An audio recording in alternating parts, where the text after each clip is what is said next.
Good afternoon. Today we are going to Public Health Engineering subject, having lecture number 2.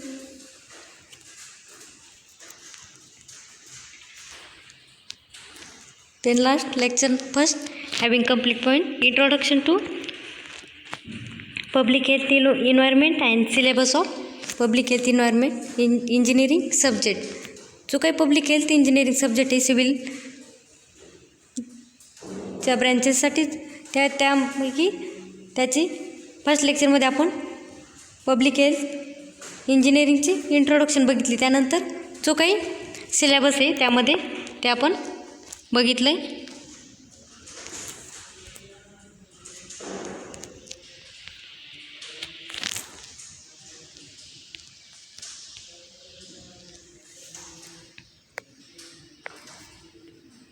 जो काही civil इंजिनिअरिंगचे student आहे त्यांच्यासाठी semester 5साठी public health engineering हा subject बघतो आहे आपण.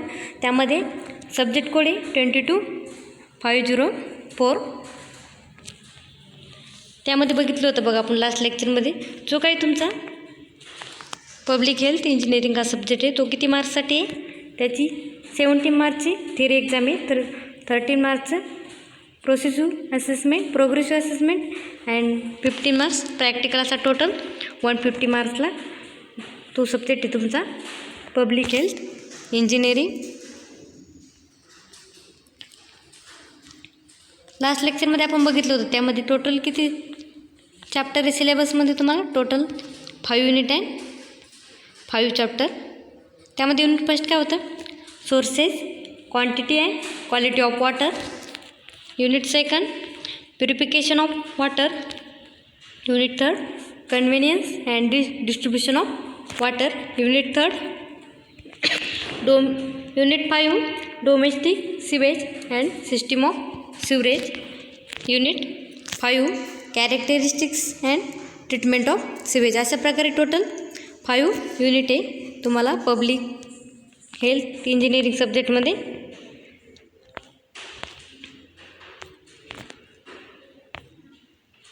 त्यामध्ये आजच्या लेक्चरमध्ये आपल्याला युनिट फर्स्ट स्टार्ट करायचं आहे बघा.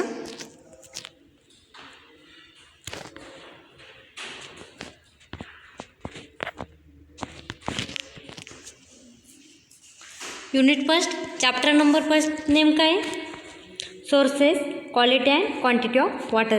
हे काय चॅप्टर फर्स्टचं नाव आहे तुमचं, sources, quality and quantity of water. तर या चॅप्टरमध्ये काय बघायचं आपल्याला, जे काही वॉटरचे सोर्सेस आहे, त्याचप्रमाणे जे काही क्वांटिटी अँड क्वालिटी, वॉटरची क्वांटिटी अँड क्वालिटी यामध्ये कशी डिटरमाइन केली जाते त्यावरती आपल्याला स्टडी करायचं आहे चॅप्टर नंबर फर्स्टमध्ये, sources, quality and quantity of water. त्यामध्ये फर्स्ट पॉईंट बघा, फर्स्ट पॉईंट काय, रॉ वॉटर सोर्सेस. आपल्याला सोर्स पॉईंट स्टार्ट करायचा आहे. त्यामध्ये रॉ वॉटर ऑफ सोर्सेस हे डिटेल बघायचे. Then raw water of sources म्हणजे जे काही वॉटरमध्ये जे काही रॉ मटेरियल असते त्यामध्ये ते बघायचं आपल्याला. त्यामध्ये बघा, the various sources of water can be classified into 2 categories. जे काही रॉ वॉटरचे सोर्सेस आहे त्यामध्ये त्याचं क्लासिफिकेशन हे 2 भागामध्ये झालेलं आहे. त्यामध्ये फर्स्ट वन काय, surface sources, second one is subsurface sources. अशा प्रकारे जे काही सोर्सेसचे 2 मेन टाईप्स आहे, surface sources and subsurface sources, ते आपल्याला त्यामध्ये बघायचे. त्यामध्ये बघा फर्स्ट टाईप्स काय, surface sources. Then surface sources divided into 4 main types. त्यामध्ये बघा सरफेस सोर्सेसमध्ये first is ponds and lakes, second is streams and rivers, third is storage reservoir, and fourth is ocean, generally not used for water supplies at present. जे काही raw मटेरियलमध्ये water sources आहे कशाचे, वॉटरचे, त्यामध्ये surface sources आहे. Surface sources again divided into 4 main types. त्यामध्ये first काय सांगितले, पॉन्ड्स अँड लेक्स. जे काही तळे आणि तलाव आहे, पॉन्ड्स अँड लेक्स, त्यामध्ये जे काही वॉटर साठवून ठेवण्यासाठी ते काही वॉटरचे सोर्सेस आहे. त्यानंतर सेकंड आहे स्ट्रीम्स आहे, रिव्हर्स. जे काही समुद्राचे आणि नदीचे पाणी आहे त्याच्यामार्फत आपण वॉटर कलेक्ट करून ठेवू शकतो. त्यानंतर आहे स्टोरेज रिझर्वायर.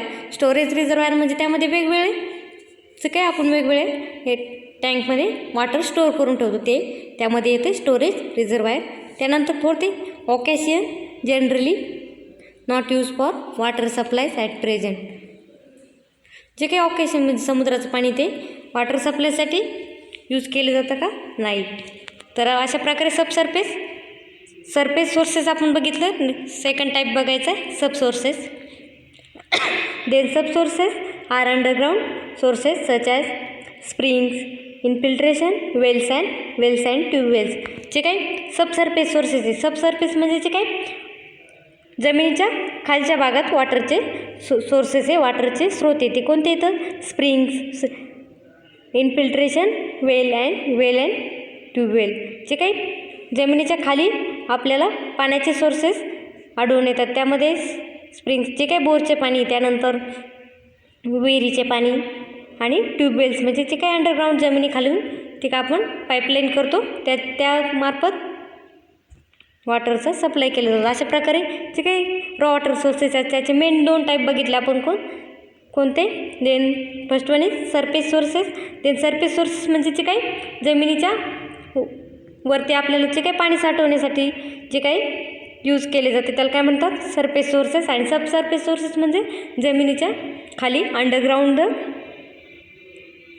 सोर्सेस, त्यामध्ये विहिरीचे पाणी किंवा पाईपलाईनचे पाणी त्या सबसर्फेस सोर्सेसमध्ये येतात.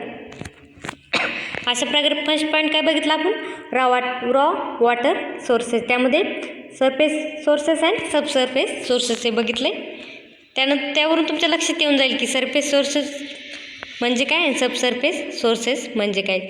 म्हणजे जमिनीच्या खालील पाण्याचे स्रोत किंवा जमिनीच्या वरील पाण्याचे स्रोत हे त्यामध्ये येतात कशात? रॉ वॉटर सोर्सेसमध्ये. सेकंड पॉईंट बघायचा आपल्याला water quantity estimation. In water quantity estimation between the quantity of water required for municipals uses for the which the water supply semi has to be design requires following data. जे काही वॉटरची quantity determine करण्यासाठी खाली data use केला जातो त्यामध्ये बघ first water consumption rate. Then water consumption rate per capita demand in litres per day per head. Water consumption rate म्हणजे जे काही प्रत्येक माणसाला किती लिटर्स पाणी लागतं त्यामध्ये येते water consumption rate. Water consumption rate म्हणजे वॉटर एक पर हेड किती वॉटर कंझ्युम केलं जातं यामध्ये डिटरमाइन केलं जातं कशात? Water consumption rate. सेकंड काय आहे? Population to be serve. Population to be serve म्हणजे जी काही लोकसंख्या आहे, लोकसंख्येच्या मानाने त्यासाठी किती पाणी आपल्याला लागतं त्यामध्ये क्वांटिटी डिटरमाइन केली जाते वॉटरची कशात? पॉप्युलेशन टू बी सर्व म्हणजे एवढी काही जी लोकसंख्या त्यासाठी किती पाणी सर्व केलं जातं त्यामध्ये बघायचं पॉप्युलेशन टू बी सर्व. त्यामध्ये फॉर्म्युला आहे बघा वॉटरची क्वांटिटी कॅल्क्युलेट करण्यासाठी. Then quantity is equal to per capita demand into population. Per capita demand म्हणजे काय? जे काही वॉटर कंझम्पशनचा रेट आहे त्याला काय म्हटलं आहे? पर कॅपिटा डिमांड. अँड पॉप्युलेशन म्हणजे जी काही लोकसंख्या आहे त्यांनी किती वॉटर सर्व केलं आहे त्यामध्ये येते. तर अशा प्रकारे क्वांटिटी डिटरमाइन केली जाते वॉटरची. Then quantity is equal to per capita demand into population. तर अशा प्रकारे कोणता पॉईंट बघितला आपण? Water quantity estimation. त्यामध्ये वॉटरची क्वांटिटी डिटरमाइन केली जाते. त्यानंतर सेकंड पॉईंट बघा water consumption rate. Water consumption रेटमध्ये बघा in water consumption between it is very difficult to precisely assess to quantity of water demand by the public since there are many variables factors affecting water consumption. The various types of water demands which city may be broken into following classes. ते water consumption rate म्हणजे काय? जे काही population आहे त्यामध्ये जे काही किती प्रमाणात वॉटर यूज केलं जातं, वॉटर कंझ्युम केलं जातं, सर्व केलं जातं ते आपल्याला त्यामध्ये बघायचं. त्यामध्ये कंजप्शनचे व्हेरियस पर्पजेस आहे त्यामध्ये आपल्याला बघायचे. या टेबलमध्ये दिलेले आहे बघा टाईप्स ऑफ कंजप्शन. यामध्ये काय बघायचे, जे काही कंजप्शनचे टाईप्स आहे ते आपल्याला यामध्ये बघायचे. त्यामध्ये बघा first one is domestic consumption, second is industrial and commercial demands, third is public uses including fire demands, fourth is losses and waste. यामध्ये कंजप्शनचे टाईप्स आहे बघा 4 मेन टाईप्स आहे. त्यामध्ये जे काही डोमेस्टिक कंजप्शन म्हणजे काही वेस्ट वॉटर आहे त्या कशा प्रकारे कंझ्युम केलं जातं त्यामध्ये. त्यानंतर second industrial and commercial demand. Industrial and commercial demand म्हणजे जे काही इंडस्ट्रीमध्ये जे काही वॉटर यूज केले जातं त्यामध्ये. त्यानंतर public uses including fire demand, जे काही फायर डिमांड सिस्टीम आहे त्यामध्ये पब्लिक युजेस म्हणजे काय, जे काही पॉप्युलेशन जी काही लोकसंख्या आहे ती किती प्रमाणात फायर डिमांडसाठी वॉटर यूज करतात त्यामध्ये बघायचं आहे. त्यानंतर लॉसेस अँड वेस्ट, त्यामध्ये किती प्रमाणात वॉटर हे लॉस होतं किंवा वेस्ट केलं जातं त्यामध्ये बघा. जे काही डोमेस्टिक कंजप्शन आहे त्याची रेंज किती 65 to 300 डेज, ॲव्हरेज किती 160 देन पर्सेंटेज इज 35. जे काही डोमेस्टिक कंजप्शन, डोमेस्टिक वॉटर किती पर्सेंटमध्ये कंझ्युम केलं जातं 35% ते कंझ्युम केलं जातं फर्स्ट डोमेस्टिक कंजप्शन. त्यानंतर सेकंड आहे बघा इंडस्ट्रियल अँड कमर्शियल डिमांड. जे काही इंडस्ट्रियल अँड कमर्शियल डिमांड त्याचं नॉर्मल रेंज बघा 45 to 450. त्यामध्ये जे काही ॲव्हरेज त्याचं 135 आणि पर्सेंटेज बघा 30. जे काही इंडस्ट्रीसाठी वॉटर यूज केलं जातं ते किती पर्सेंट यूज केलं जातं 30% वॉटर यूज केलं जातं इंडस्ट्रियल प्रोसेसमध्ये. त्यानंतर public uses including fire demands, जे काही फायर डिमांड प्रोसेस आहे त्यामध्ये पब्लिक युजेस त्यामध्ये जी काही लोकसंख्या आहे किती प्रमाणात वॉटर यूज केलं जातं फायर डिमांड प्रोसेसमध्ये. त्यामध्ये त्याची नॉर्मल रेंज किती 20 to 90. त्यानंतर ज्याचं ॲव्हरेज किती 45 आणि पर्सेंटेज किती 10%. तर 10% वॉटर हे फायर डिमांड प्रोसेसमध्ये यूज केलं जातं. Then public uses. फोर्थ आहे लॉसेस अँड वेस्ट. जे काही लॉसेस अँड वेस्ट त्याची नॉर्मल रेंज आहे 45 to 150 आणि ॲव्हरेज किती 62 अँड पर्सेंटेज 25. जे काही लॉसेस अँड किती प्रमाणात वॉटरचा लॉस होतो आणि वॉटर वेस्ट केलं जातं तर 25% वॉटर लॉस केलं जातं. त्यामध्ये वॉटरचं वेस्ट होतं 25%. तर अशा प्रकारे आपण जे काही 4 टाईप्स वॉटर कंजप्शन केलं जातं त्यामध्ये बघितलं. त्यामध्ये जे काही 35% काय डोमेस्टिक कंजप्शन केलं जातं. त्यानंतर 30% इंडस्ट्रियलसाठी वॉटर यूज केलं जातं. त्यानंतर फायर डिमांडसाठी 10% आणि वेस्ट किती होतो 25% वॉटर वेस्ट केलं जातं. अशा प्रकारे वॉटर कंजप्शन रेट हा पॉईंट बघितला आपण. त्यानंतर नेक्स्ट बघायचा आहे fire fighting demand. Then fire fighting demand, the per capita fire demands is very less on the average basis, but the rate at which the waste is required is very large. The rate of fire demands is sometimes treated as function of population and is worked out from following empirical formula. जे काही fire fighting demands आहे त्यामध्ये जे काही किती प्रमाणात water waste केलं जातं फायर फायटिंग डिमांड प्रोसेसमध्ये ते कॅल्क्युलेट करण्यासाठी फॉर्म्युला दिलेला आहे बघा त्यांनी. Then authorities American and insurance association and second आहे कुचलिंग फॉर्म्युला. त्यामध्ये बघा फॉर्म्युला दिला आहे त्यांनी Q L per minute is equal to जी काही 37ची काही व्हॅल्यू ती त्यामध्ये कॉमन व्हॅल्यू आहे. त्यानंतर 1 - 0.01 रूट ऑफ पी असा त्याचा फॉर्म्युला आहे. कशाचा empirical formula fire fighting demand calculate करण्यासाठी. क्यू फॉर 1 लाख पॉप्युलेशनमध्ये त्यामध्ये किती अमेरिकन इन्शुरन्स असोसिएशनमध्ये किती लोकसंख्या आहे 41 70 60 अशा प्रकारे. त्यानंतर कोचिंग फॉर्म्युला दिलं आहे त्यामध्ये फक्त सेम फॉर्म्युला फक्त व्हॅल्यू कायच त्यामध्ये कॉमन व्हॅल्यू काय चेंज आहे की 31, 82.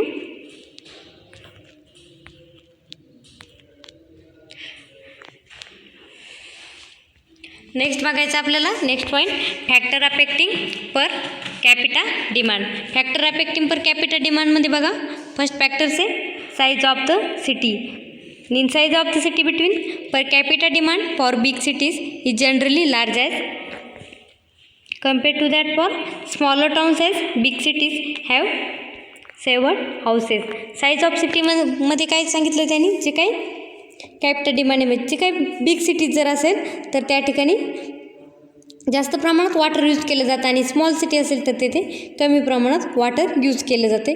सेकंड फॅक्टर बघा, presence of industry. Then presence of industry म्हणजे त्या भागामध्ये किती प्रमाणात इंडस्ट्री प्रेझेंट आहे त्यावरून वॉटरचा यूजेस केला जातो, uses population. Then third factors आहे क्लायमॅटिक कंडिशन. क्लायमॅटिक कंडिशन म्हणजे जे काही वातावरणामध्ये जे काही बदल घडून येतात ते क्लायमॅटिक कंडिशन, त्याच्यावरून वॉटर किती प्रमाणात यूज केलं जातं. त्या समजा त्या ठिकाणी जर जास्त टेम्परेचर जर असेल त्या भागामध्ये क्लायमेट कंडिशनमध्ये तर जास्त प्रमाणात वॉटर यूज केलं जाऊ शकतं. त्यानंतर नेक्स्ट फॅक्टर बघा, habits of people and their economic status.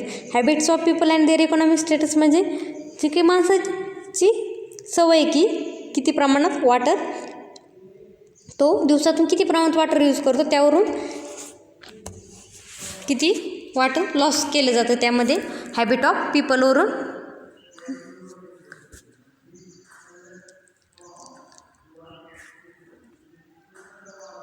Next काय, quality of water. In quality of water between if water is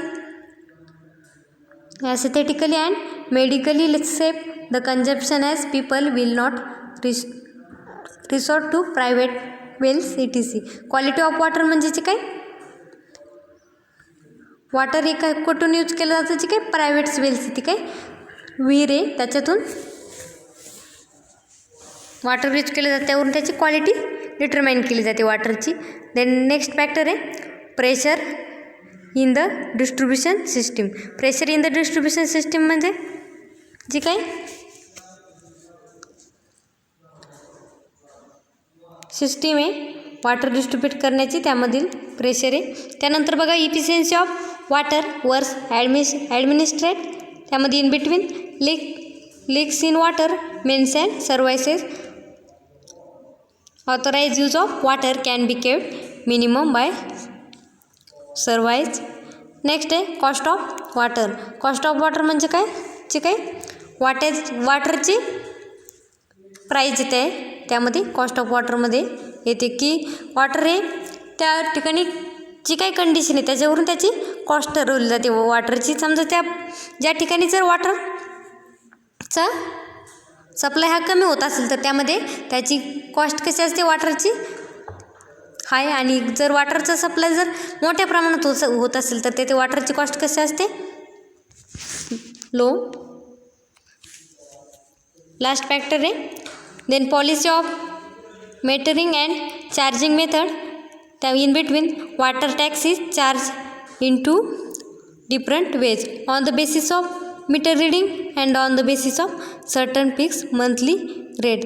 जे काय policy metering and charging method आहे त्यामध्ये बघा वॉटरचं जे काही बिल आहे ते दोन भागामध्ये डिवाईड केलेलं असतं. कोणत्या तर बघा on the basis of meter reading and on the basis of certain fix monthly rate. जे काही मीटरवरती वॉटर किती प्रमाणात यूज केलं त्यामध्ये मीटर रिडिंगवरती समजतं एका टाईपमध्ये, तर दुसऱ्या टाईपमध्ये काय सर्टन फिक्स मंथली रेट, जो काही महिन्याला रेट ठरलेला असतो वॉटरचा त्यावरून. अशा प्रकारे दोन वेज बघितले आपण.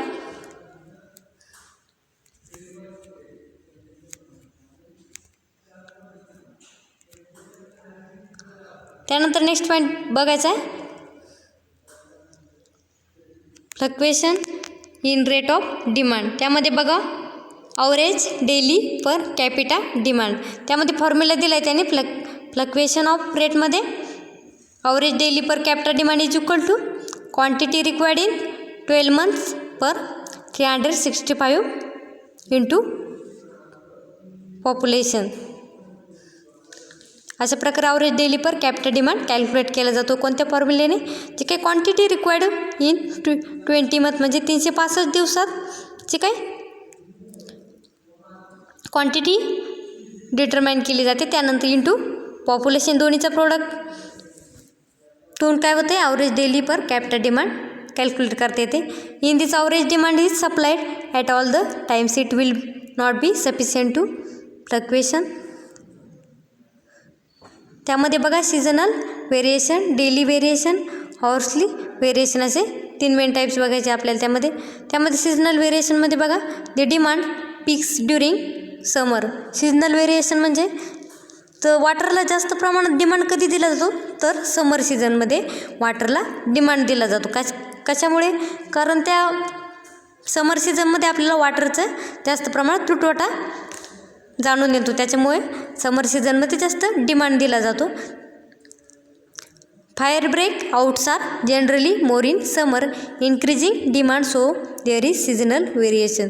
Fire break out are generally more in summer म्हणजे जे काही समर सीझनमध्ये टेम्परेचरमुळे जे काही जास्त प्रमाणात फायर घडून येतात, त्यामुळे तेव्हा वॉटरची जास्त गरज लागते, म्हणून वॉटरचा डिमांड समर सीझनमध्ये जास्त बघायला भेटतो आपल्याला, increasing demand. So there is seasonal variation.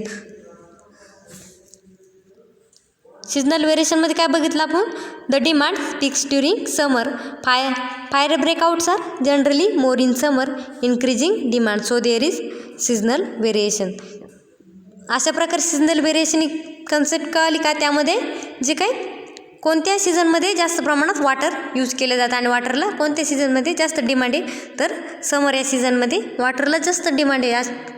त्यानंतर नेक्स्ट बघा daily variation. In daily variation between depends on the activity. तिकडे डेली व्हेरिएशन कशावर डिपेंड असतं, त्याच्या वॉटरच्या ॲक्टिव्हिटीवरती. त्यानंतर people draw out more water on Sunday and festivals day thus increasing demand on this days. Daily व्हेरिएशनमध्ये जे काही दररोजच्या वापरामध्ये वॉटरला केव्हा डिमांड दिला जातो, ते काय संडे अँड फेस्टिवल डेज, तेव्हा काय केलं जातं, वॉटरला जास्त प्रमाणात डिमांड दिला जातो.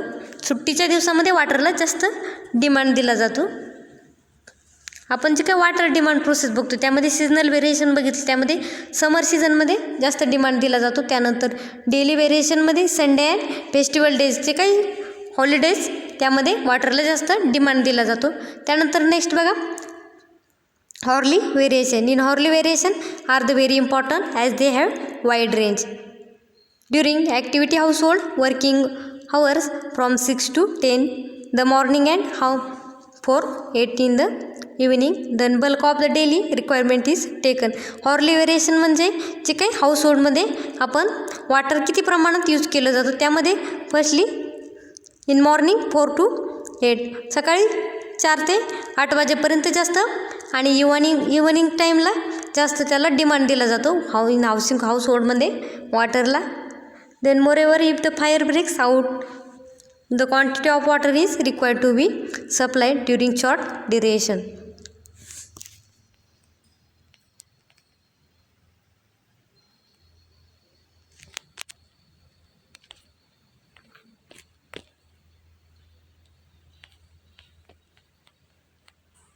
अशा प्रकारे आजच्या लेक्चरमध्ये आपण चॅप्टर फर्स्ट स्टार्ट केला होता, कोणता, sources, quality and quantity of water. त्यामध्ये जे काही सोर्सेस हा पॉईंट स्टडी केला होता आपण. त्यामध्ये रॉ वॉटर सोर्सेस बघितले. त्यामध्ये 2 मेन रॉ वॉटर सोर्सेस बघितले, कोणते, surface sources and subsurface sources. Surface sources म्हणजे काय, जे काही जमिनीच्या वरचे पाण्याचे स्रोत त्यामध्ये येतात, आणि सबसर्फेस सोर्सेस म्हणजे जमिनीच्या खाली, देन अंडरग्राऊंड सोर्सेस. त्यामध्ये सरफेस सोर्सेसमध्ये एक्झाम्पल बघितलं आपण, पॉन्ड्स अँड लेक्स, त्यानंतर streams and rivers, storage reservoir, occasion, आणि सबसर्फेसमध्ये springs, infiltration wells and wells and tubewells. त्यानंतर नेक्स्ट पॉईंट बघितला होता वॉटर क्वांटिटी इस्टिमेशन. जे काही वॉटर क्वांटिटी इस्टिमेट करण्यासाठी फॉर्म्युला आहे क्वांटिटी डिटरमाइन करण्यासाठी वॉटरची. Then quantity is equal to per capita demands into population, हा फॉर्म्युला आपण त्यामध्ये बघितला आहे. नेक्स्ट बघितलं होतं water consumption rate. Then water consumption रेटमध्ये टाईप्स ऑफ कंजप्शन बघितले. त्यामध्ये domestic consumption, industrial and commercial demands, public uses including fire demands and losses and waste of water. त्यामध्ये किती पर्सेंटमध्ये वॉटर लॉस केलं जातं आणि किती पर्सेंटमध्ये डोमेस्टिक कंजप्शनमध्ये यूज केलं जातं, इंडस्ट्रियलमध्ये यूज केलं जातं अँड फायर इन डिमांडमध्ये यूज केलं जातं. त्यामध्ये बघितलं आहे आपण. त्यानंतर नेक्स्ट बघितला fire fighting demands and fluctuation in rate of demand असे सब पॉईंट त्यामध्ये बघितलं आहे आपण. अशा प्रकारे आजचे लेक्चरमध्ये एवढे पॉईंट आपण बघितले. उद्याच्या लेक्चरमध्ये आपल्याला नेक्स्ट पॉईंट स्टार्ट करायचा आहे. सो टुडेज लेक्चर आहे फिनिश.